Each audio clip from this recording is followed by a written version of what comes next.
In this guide, I'm going to show you how you can backstab here in Rivals on Roblox. Before we do get into this guide, make sure to like the video and subscribe to the channel with all notifications on. It really does help the channel and it lets us know that you want more content like this. We'd greatly appreciate it. If at any point that this guide you had any questions, ask them down in the comment section below and we can help you out further. I'm going to be doing my best to reply to every single comment down there. Now, I would recommend going to the shooting range just to practice this for a little bit. So go ahead and make your way into the shooting range. Choose whatever weapons you want. The main thing you need is obviously that knife. Everything else is really alternative, but essentially what you need to do is make your way over to any of the guys right here, equip your knife, and then of course what you need to go ahead and do is position yourself right. Now obviously to backstab correctly, you essentially just need to be behind the enemy. Once you're behind them, use that melee attack, or you can use right click or use your ability depending on whatever your controls is to do a little bit more damage. And we'll find another guy real quick. Give me a sec.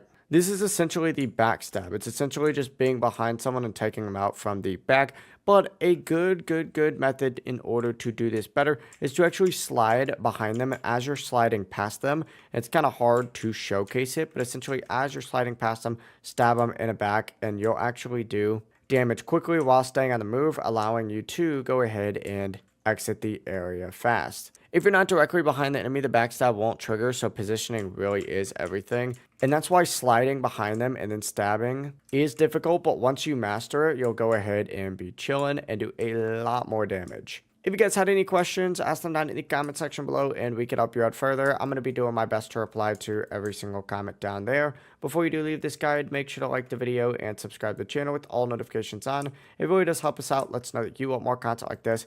We'd greatly appreciate it. Have a great rest of your day though. Peace.